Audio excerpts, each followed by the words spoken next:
before Kickstarter, anyone wanting to fund a project or like scale up their work in any kind of way, it's quite a formal process, very institutional, not a lot of options, very competitive. And then this just provided a door where people could just take that power on their own. Mixcloud. The Inside Track. All right. Welcome, everybody, to the 4th edition of The Inside Track. I'm very excited to have our guests with us this week, Yancey Strickler. I'm super happy that you could join us for this 4th edition and excited to have you here. Yeah, appreciate it. It's been a while. Nice to see you, Nico. Yeah. How's it going? It's good. I was trying to remember, I think we first met at South by Southwest. I can't remember what year it was, but it might have been sort of mid or something like that. Yeah, that sounds right.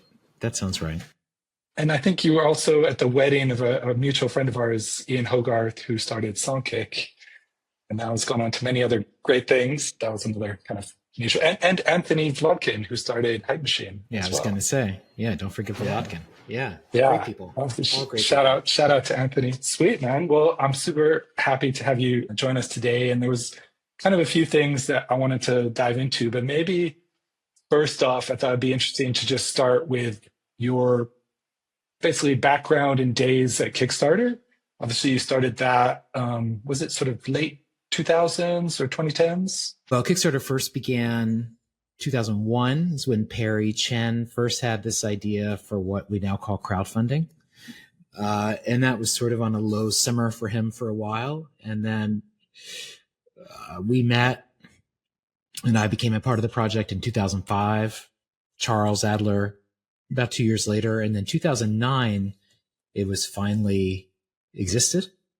So there was, for Perry, like an 8-year lag between the idea and like finally manifesting and, 4 years for me. And a lot of that was just what a different internet it was. And there was no cloud to build on. You needed your server rack. There weren't simple tools to build with. It was just, a little bit more extreme mode. But as we were grinding on it, exploring the idea, it really felt like the tools came up around us, like Amazon EC2, AWS launch, we were working on it. And ultimately, now non-technical creative founders like us, are able to launch projects and products. And that was the start of that. And I think I remember hearing, did you guys start in the Lower East Side in New York? Was that the original location? Yeah, first office is not far from where I am now. Yeah, on Rivington Street. Great space we found on Craigslist. But yeah, I mean, it was a really, continues to be a powerful project, but was an illuminating project for just seeing what happens when you put a door where a wall used to be. And, before Kickstarter, anyone wanting to fund a project or like scale up their work in any kind of way, it's quite a formal process, very institutional, not a lot of options, very competitive. And then, this just provided a door where people could just take that power on their own. And, initially, we got to see a lot of the waves of, different communities responding to that and how that went. It just made me feel, and continues to make me feel, that there are like many latent needs and desires that are just beneath what we perceive or understand that are waiting for an expression that speaks to them. And in that, there's a billion, infinite more of those in the human experience that have yet to be discovered or found, You're making me think of things David Lynch has said about the sort of connectedness of everything, transcendental meditation, and going into sort of your dreams and looking for ideas amongst your dreams. Maybe that's a whole different tangent. Well, I think it's the same. I mean, there is just one thing. There is just one thing, and it gets expressed through many different personalities and through many different enzymes and proteins, and but like our best work comes from hearing the one thing, being soft enough, or having gone so far on a journey, we become a beginner again, understand. And but it is all one thing. And it's, the farther you go, And the more you, it's not even self-interrogate, the more your curiosity sparks, the more you see it and the more obvious it is. You know, The interconnectedness. And I think you were also a guest on the interdependence podcast that Holly Herndon and Matt, which sort of speaks to that as well. But it's like this project I'm doing now, Metalabel.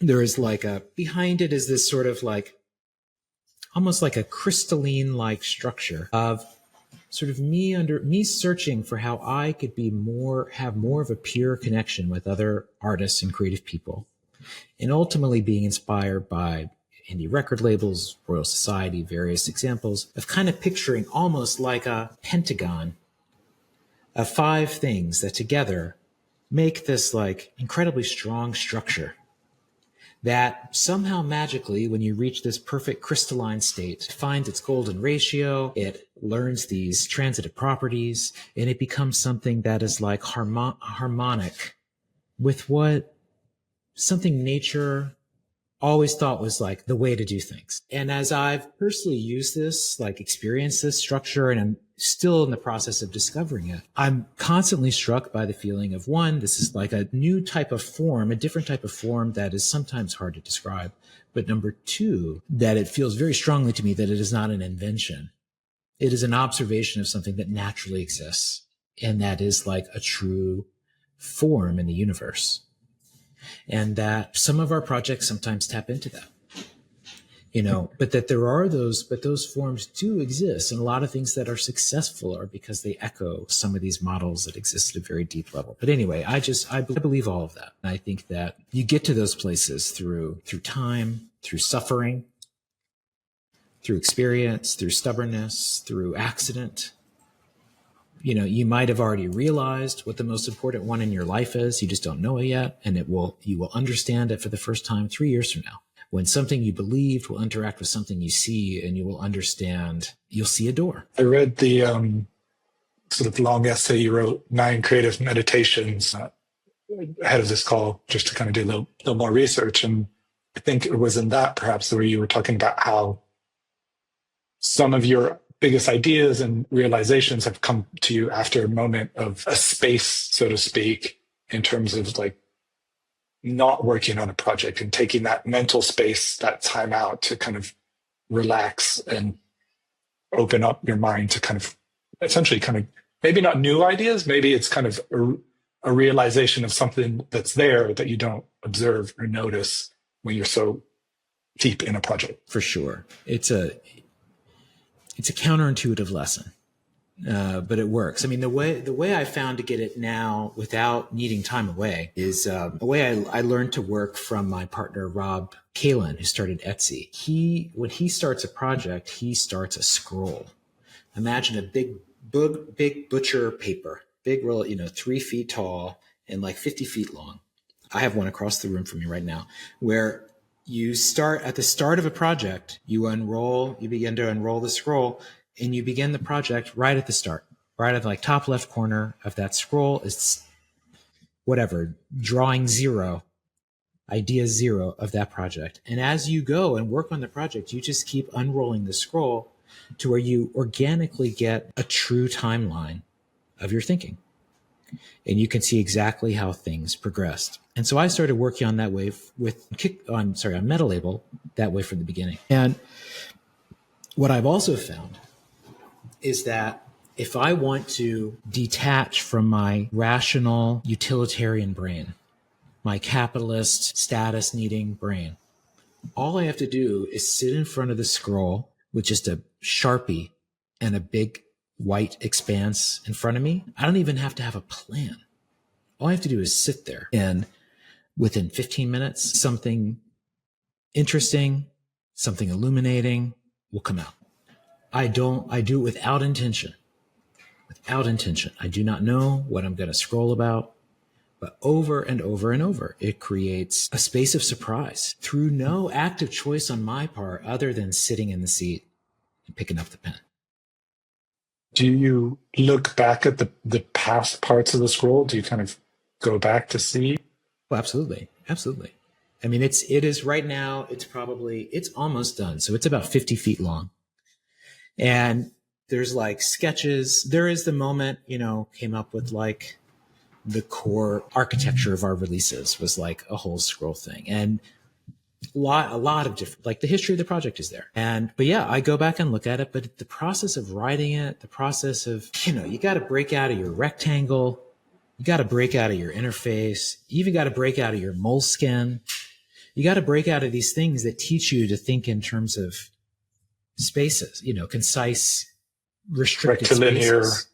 rectangles and linear thinking. And that demand that there's a reason, type, what do yeah, but it's like, it doesn't take much. It's like, it's there. That part of you is there. We just shut it off. We suffocate it, but we don't let it have a word, and it is always there. And it is the holder. All the truth we seek looking at feeds is right there. All the self-discovery we want, all the envy we have, the answer to all of that is right there. But it's very hard. It's a very hard lesson to learn. It's a very hard lesson to learn. Yeah. I think giving your own self that time and space is not always something that kind of the systems and frameworks we currently operate in allow for. Yeah. I mean, even say to meditate is like obviously helpful, but that is like too intentional. It's just like sit in a blank space, demand nothing. See what happens. See what happens. You could think. It's fine. You could draw. You don't have to be still. There are no rules, but be in that space. Let it happen. Something will happen. I'd love to understand a little bit more also this Bentoism framework that I've kind of read bits and pieces that you've written about, but just to kind of hear it from you live and kind of understand how that framework, perhaps, I'm not sure if it sort of led you to Metalabel as a project or whether they're kind of different and separate, but my guess is that interconnected. So would love to kind of just hear a little bit more about it. Yeah, thank you. I appreciate that. There's a year I was working on a book, the first book I wrote called This Could Be Our Future. And the book is about how society has been overtaken by a belief that financial value is the only rational form of value, and where we were explicitly making every decision according to which answer will make us the most money. And that is the underlying assumption of all of Western society. And here's the things it does. The second half of the book is trying to think about, well, how would you do that differently? And so me, being a young man with ideas, decided he wanted to put pen to paper to say what such a way might be. But where I really came to think about it was that it's not that we're wrong. It's not that we're wrong to seek money. It is that it is just one part of the picture. And if we think of the emblem of the pursuit of money today, it is like the hockey stick graph of, units sold or whatever audience is just sloping up and to the right. It's growing. And that is the single most important thing there can be. But I was thinking about that one day and saw how the x-axis measuring time, that could go out forever. The y-axis measuring like self-interest, that can also go forever. And I extended the lines of the hockey stick chart, and suddenly this what had been this powerful upward slope looked like this little flaccid line in this corner of this giant expanse. And I drew lines through it and made a 2x2 to say, actually, the hockey stick is not self-interest. We think of it as our self-interest, but it is just one part of our self-interest. That exists in this little box in the bottom left called Now Me, what I as an individual want to need right now. But if we also go over to the right on the bottom of this 2x2, there's future me. There's this person that I want to become. If we go back to the left in this now space, if we go up beyond me, now me, there's now us. The more our self-interest grows, the more responsibility there is. And finally, in the top right corner, there's future us. And what I saw was that all four of those spaces are in our true self-interest. our future self is very much in our interest, and we make who they are with each decision that we choose. When we make decisions, we think about the people who we rely on and who rely on us. We should. But we also should think about, say, what it's going to do for a future generation. As a parent, you do think a lot about that. And that all of those spaces are actually our self-interest. And when I drew this in my notebook, it was like a scroll. When I drew this on a scroll one day, I wrote next to it, I wanted to describe the chart, and I wrote beyond near-term orientation. And then I looked at that and realized it was an acronym for bento. And I looked at the 4 boxes and thought, oh, it's a bento box. You know, the packed lunch, always a balanced thing. And it honors this Japanese dieting philosophy of hara-hachi bu, which says the goal of a meal is to be 80% full. That way you're still hungry for tomorrow. And so this just felt like, you know, all this came out. This is one where I felt like I just discovered a crystalline structure in the universe. And all that came out in about, 20 seconds of just like, oh yeah, that's a clear thought. And then I began teaching that to people. I wanted to, before I put it in a book, I wanted to like battle test it more. So I reached out to a friend. I was living in LA and said, can I like do a salon in your house? And so a week later, she invited over 40 people, and I stood in front of them and I explained this idea and created a workshop where people tried it and like used it to find their values, used it to make a decision, used it as a tool. I had a few ideas for what it could do. And I could just feel in that room by the way people responded that there was something true about it, because you could see it, you could see people's eyes. That's useful. That's interesting. I understand something more. And so that did lead to Metalabel in 2 ways. First is that I created a whole community out of that became a couple thousand people that eventually really burned me out and was part of what made me look for peers. And I really didn't like that I made myself a guru of like, some little idea, rather than I just wanted to be, experimenting and learning with other people. And I just didn't come out that way. Mm-hmm. And so that ultimately is what led me to look for something different, which led to the idea for Metalabel. But also, certainly, Metalabel is about helping creative people break out of the tyranny of fierce individualism and to find a way to be more aligned with other people. And both Metalabel and Bento, and really almost every one of my projects in the past 10 years, I can trace back to a series of conversations that I was having with the filmmaker Adam Curtis, one of which became a creative independent piece, but he made Century of the Self, Hypernormalization, amazing films. Yeah, and just a lot of conversations we were having. And he was especially really showing me how much more powerful people are in groups, but how we refuse to see it because we're actually kind of afraid of power, and what it meant to not be afraid of power, and what it meant, just like a different way of understanding the undercurrents of the world. And those conversations were always super interesting. And I really feel like a lot of my projects since are all kind of responding to some of the things I think he helped me understand. Century of the Self is excellent documentary. If anybody hasn't seen that or watched that, highly recommend. I think most of his things are available on YouTube if people are looking for them. So definitely recommend that. Hearing you say that made me think a lot about talk I was listening to between a guy named Ian McGilchrist, who wrote Master and Emissary. I'm sure if you've come across him. This guy named Dan Schmachtenberger, I think is how it's pronounced, who started this thing called the Consilience Project. And I think from what I understand of it, there's this theory that sort of left brain, right brain do have different kind of modes of function. And this kind of optimization, utilitarian sort of desire for, success, fame, control. I don't remember if it's the left or right hemisphere, but that's sort of right now the sort of default mode that a lot of the world in our era is operating in. And I wonder if that resonates with kind of some of what you've been thinking and feeling. Yeah, that's like a lot of that's like the game B world of just, if you are someone that wants to opt out of, the certain type of rat race, that wants to operate according to a modality of meaning being an internally derived versus externally derived value, like what is a coherent life philosophy in which to do that? I appreciate that work. Yeah. I mean, I'm familiar with a lot of those things, and yeah. And there's this sort of like philosophical inquiry. I think that there's both a establishing truth, sort of like the real science of just trying to discover what is true. And I think what is true changes on the era, changes on the social context. I mean, there are real truths, but truth also can change.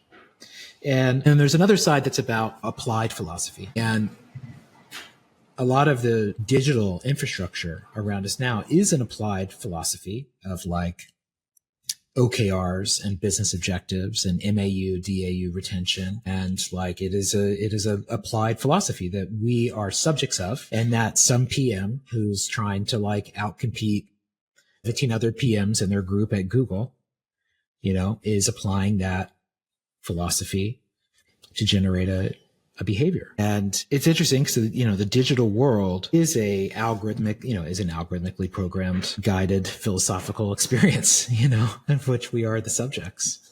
And so I think trying to empower people with more agency and more awareness of like, well, even if we're not thinking about that explicitly, we all have agency in how we choose to live. This is what I think effective altruism is interesting.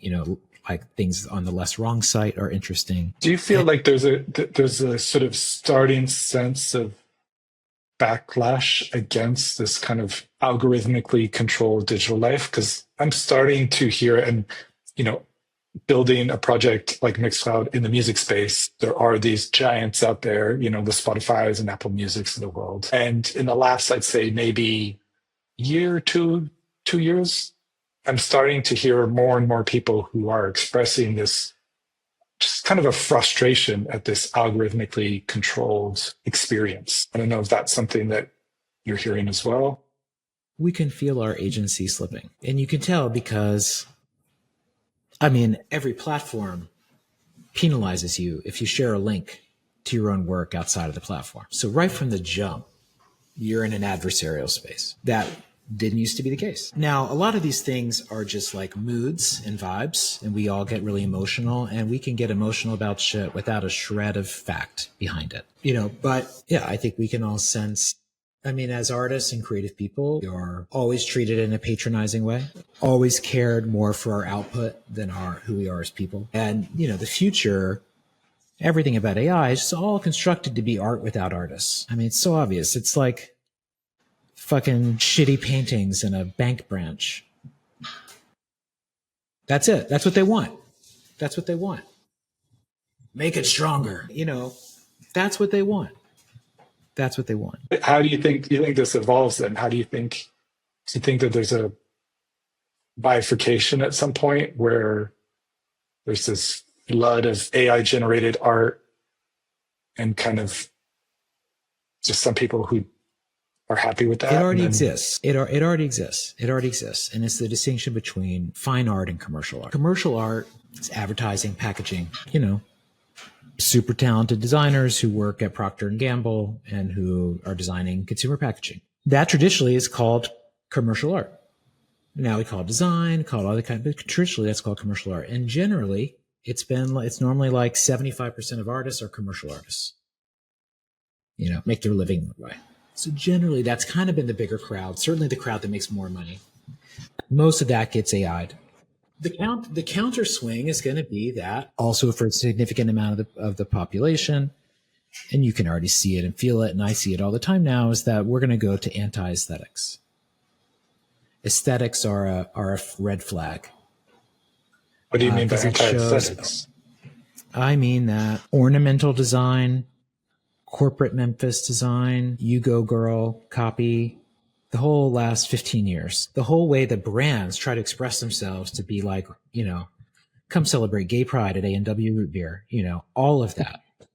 Anything that feels like that in any way, shape, or form, we all know it's bullshit. And what it's already leading to, kind of who I see as the most advanced brands to keep. I mean, it's all right. You unesthetic everything.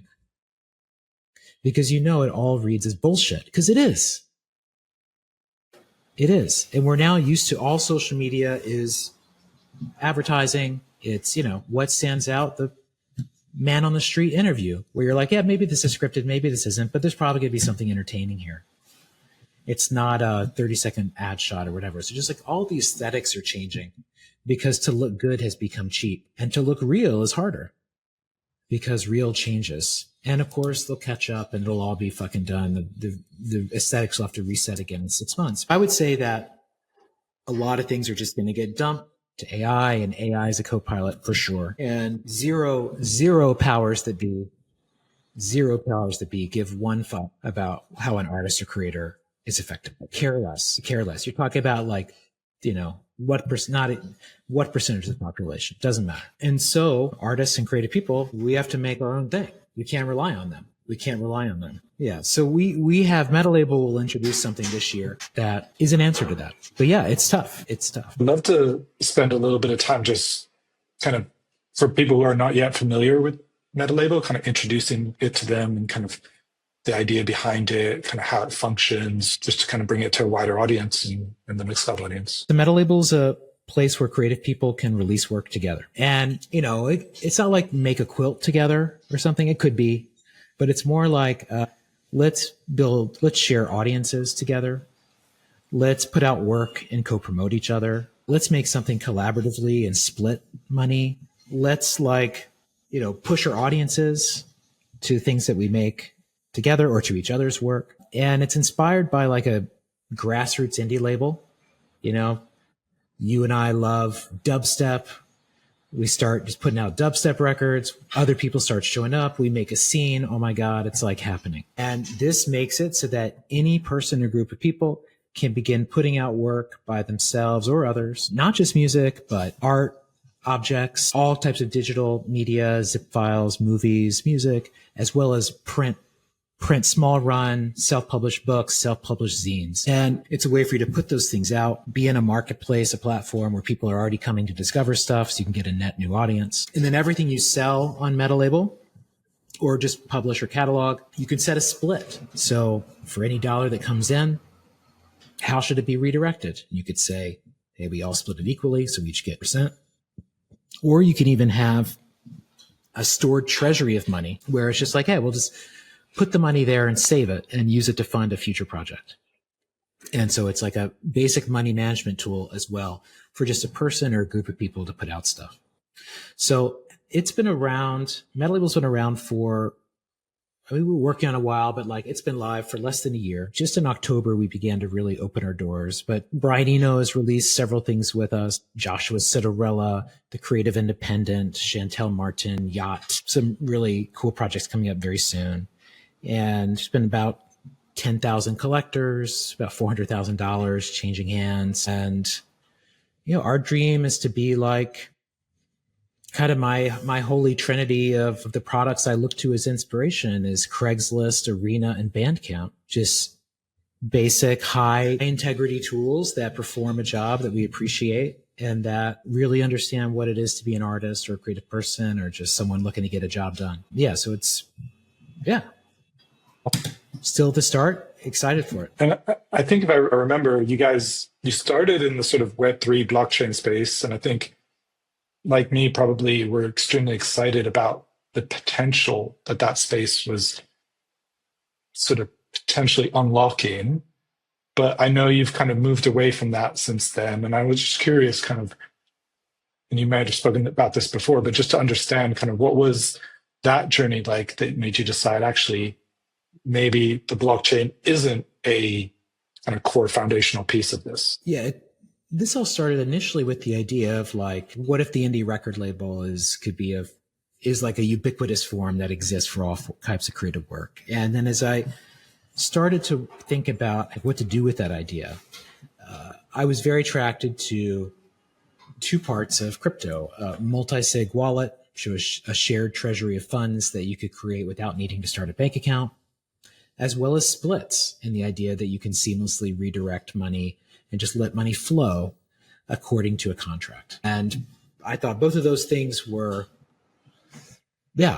clear improvements over the status quo of what was available through the financial architecture. So it was really using those things. We spent a couple years building and exploring in that space, and there just aren't enough real people there, all projects and products are defined by how they began. And, crypto began as a source of money and as a type of a casino.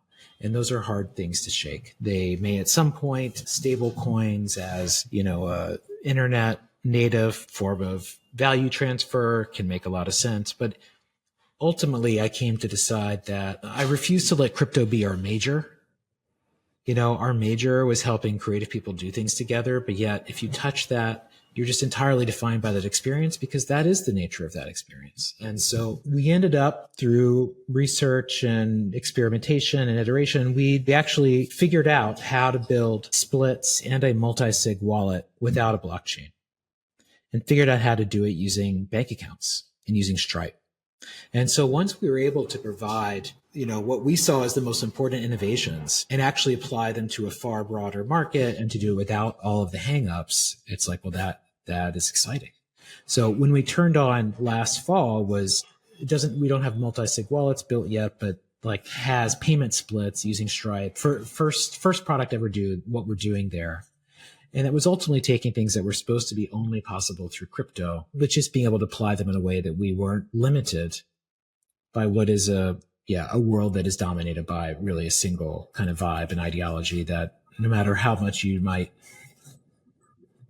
try to distinguish yourself, ain't happening. Yeah, I think looking back on it, I think it was sort of, people were seeing the parts of it that were appealing. Like you mentioned, this idea of a multi-sig treasury or split payments and things like that. But in a way, those could exist outside of the blockchain. And so it was sort of, you were seeing what you were looking for in a certain way, kind of bringing back to the start of this conversation. And so I think that you're right. There's an overwhelming force, at least for now, it seems like historically, there's been this overwhelming force of ultimately financialization and casino-like betting on things that drew the type of people who are interested in that and attracted to that space, which isn't necessarily, I mean, there's probably some overlap with creative people, but I'd say the overlap probably pretty small. But as a creative person, you're allowing your output to be the subject of an applied philosophy of a casino. That is the antithesis of what an artist wishes. Unless you want to speak to the nature of a casino as part of the art piece, maybe that's a whole other project. I'd love to then kind of bring it to, you mentioned Brian Eno, to kind of hear a little bit more about his project and also how, if somebody is listening to this and they were thinking about starting an indie record label, or maybe they've already kind of put out a few releases and things like that, how could they approach you? Is it kind of open door to everybody? What are the kind of practical side of things for Metalabel? Yeah, we got started working with Eno through a group he began called Hard Art. And Hard Art is like 200 of the most notable artists in the UK that formed a big collective around making art and cultural work that speaks to climate change. And I'm friends with some of the people who started that project, and Metalabel was actually central in their thinking when they were developing it, because they're imagining themselves as like a type of a label. And so Hard Art began releasing work with us from the very beginning. The very first drop on Metalabel was by Hard Art, actually. And like a year and change ago, I was in London, and Hard Art has a meeting twice a month in Eno's studio. And their meeting happened to be while I was there. And so I ended up spending a whole day there with him. And he and I enjoyed talking to each other, had a nice time. And then he suddenly is like taking me into his vault and pulling out things and showing me the original Bleak strategies and all this. And then he pulls out this little leather notebook and he's like, oh, here's a book I've been writing for about 40 years. And I've just about got it short enough. And it's a book called What Art Does. And had little sketches and notes, and it was sort of like a handwritten thing of like what he observed about art. And then immediately he's just like, maybe I should do this with you. Maybe that's what should happen. I think that's what should happen. And I'm like, oh my God, okay, great, amazing. You never know if you're going to hear anything again after that. But yeah, like maybe 4 months later, it popped up again, and suddenly we were off and collaborating on it. And it was an interesting structure because, I'm doing an edit of it with him and his co-author Beta, and the book is really good. I'm like, this is, I don't know if you should just release it with us. Like, I'm gladly take it, but like, you're kind of a big deal. So they ended up going and getting like a major book publisher deal, and they created a structure where they first released like an art book edition on Metalabel, 777 copies, which sold out super fast. And then for like $250 each. And then the same week that those got delivered, about a month later, they released a like starving art student PDF edition, where it was like, we want anyone that just wants to know these ideas to have access. And so they made that like an open edition that people could collect. It was like 1,000 people grabbed it from Metalabel during that week. And then come in March, they are going to release it like as a big book that will be everywhere. But they treated Metalabel as like, it's our artist edition. It's kind of our director's cut. It's a place they're playing around and doing something more direct before then going to the larger system and being like, okay, Media Machine, you can do what you want with this now. I started a group where I wrote this piece called The Dark Forest Theory of the Internet. And then like 10 other great writers wrote follow-on pieces: Venkatesh Rao, Josh Citarella, New Models, Trust. And so I reached out to those folks and was like, hey, we've all written a piece about this idea. I want to make a book that's like the canonical history of this idea.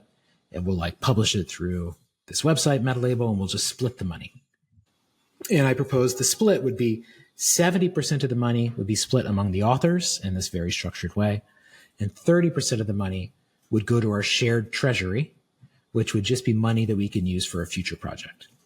And so everyone agreed. We posted the book as a physical and a digital edition. And through Metalabel last year, we sold something like $75,000 worth of books. Of that, 70% of it was just auto pushed out to each contributor, to where everyone has gotten paid at least $3,000 for a piece they'd already written before. And then our shared treasury of funds has in it something like $20,000 sitting there as like a stored balance in Stripe. And next month, we are putting out our second book by a new author, someone who reached out from our first book and said, hey, I'm working on something that I feel like you feel like the right place for me. And this is someone whose first book sold a lot of copies and who is like a personal hero. And she'll be our next title, and we will publish it in February. It's by Nadia Asparova is her name. The book is called Anti-Memetics. And again, adopting the same structure. 70% of all the money will go to her as the author. 30% will go back to the Dark Forest as a treasury so we can release another thing. And I'm in a couple of groups like this, where in some it's bigger projects like this, and in others it's more like we're just taking turns. Who has something they want to drop? Cool. You get to use the group accounts. You get to use the shared juice of like, we got a lot of followers here, and we're going to take 20% or 30% or whatever that structure is as like our way of platforming you. And that is a repeatable form, but through which creative people can combine clout, can, drive audiences to not just passively follow them or just like them, but actually to transact and to directly support. And with the splits and the money management part, it really creates an economy where money can really flow. And it's not like sitting in one person's account who's suddenly burdened with a lot of administrative overhead and probably a shitty tax bill. And suddenly like, oh my God, that seemed fun, but this was a nightmare.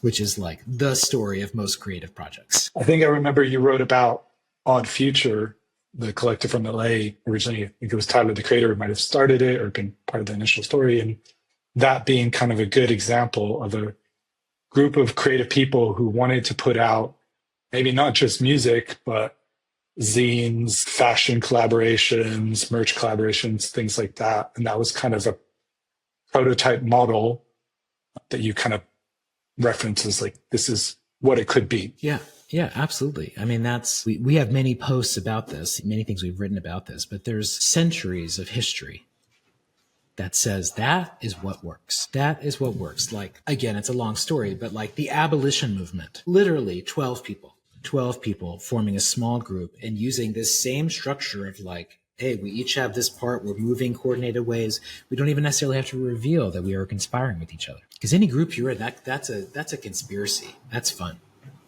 That's fun. But like history has shown over and over, it works. Over and over. And it's a model that's been inaccessible because like bank accounts are individuals and web accounts, user accounts and Web2 platforms are individuals. And it's just like, and we're all pitting each other against each other to have finite slots in a feed. And there's one winner, one economic winner out of most of those interactions. So that is an applied philosophy that's created a condition that was now called the creator economy. And that's changeable. You could build a door because people don't actually like this. They don't actually like it, but there's nowhere else to go because it's soaked up all the oxygen in the room. So can we build another door and can we make a new reality? There have been a few kind of attempts around a more cooperative model. I think Resonate, some folks out of Berlin, I believe. And then is it Ampled? If you've collaborated with, is his name Austin Robbie? I think there have been some kind of initiatives around that idea, at least in music. What do you think has either been missing from them, or what do you think that are kind of necessary conditions for this type of kind of group collective creation and value creation? Well, number one, I don't believe it should be a political choice. I believe it should be a new default whose value is clear to people. To me, this is a little bit the difference between philosophy as theory versus philosophy as application. So I think that it should not be about an ideological political choice. I think it is one about it prefers preferential outcomes for what I value and need. I think that's what changes behavior. I think the other thing is that, Austin's a co-founder of Metalabel and a great friend. Love Austin. He's working now on Subvert, and Ampled was about community ownership of platforms. Right. And it's like, let's have a lot of people together own and govern, these systems. And I fully expect Austin to succeed and that we'll see like real examples of how that works. And I think there's gonna be lots of cool things that happen out of that. I personally think that what's most meaningful and most transformative to an individual is not to be one of 2,000, but it's to be a principal who's like one of the 6 who is being counted on and who is counting on somebody else, where it's not a passive vote every now and then, but it's like, I'm an active author. I'm an active player. If I don't do it, I'm going to let someone down. And it's those sorts of experiences and relationships that are most meaningful and that bring people, that speak to the meaning crisis, that provide transformation, that are most satisfying. And so I personally see these things as smaller units. And I think smaller units of belonging have more personal impact. The challenge with them is that you're still facing off in every single industry against 3 or 4 players that have all the power. And what can small players do against those bigger ones? And, that's another conversation. But we're on a path to, number one, making it easier for someone to start and participate and be in one of those groups. And number 2, we're going to give those groups power, a different type of power than creative people have ever had before. And that will be something we're releasing later this year. But I believe those steps are what can change the conditions for a creative person. I think those steps are what allow an artist to have a future, and a future that does not care about artists. And it's ultimately why I'm not a pessimist and I'm not a doomer. And I'm quite optimistic and feel certain that like the best days of the artist are ahead of them. I love that. You're making me think of, Dunbar's number is like 150 or something. It's the roughly number of people that you can kind of remember their first name basis by. But I think we need to come up with a new number, Yancey's number, which is probably somewhere between 5 and 10. And that's how many people you can depend on and be in your crew or collective or group or whatever it may be. It's an honor to be depended on. It's a gift to depend on someone else. Like, great things. Those are great things. All right. Well, this has been an enlightening conversation. I've really, really enjoyed it. Hopefully, I'd love to do this again sometime. Really appreciate you kind of jumping on with me. And if people haven't yet checked out metalabel.com, right? Yeah. And I'm at ystrickler.com. There you go. Sweet. Well, Yancey, thank you so much. Catch you next time. All right. All right. Thanks, Nico.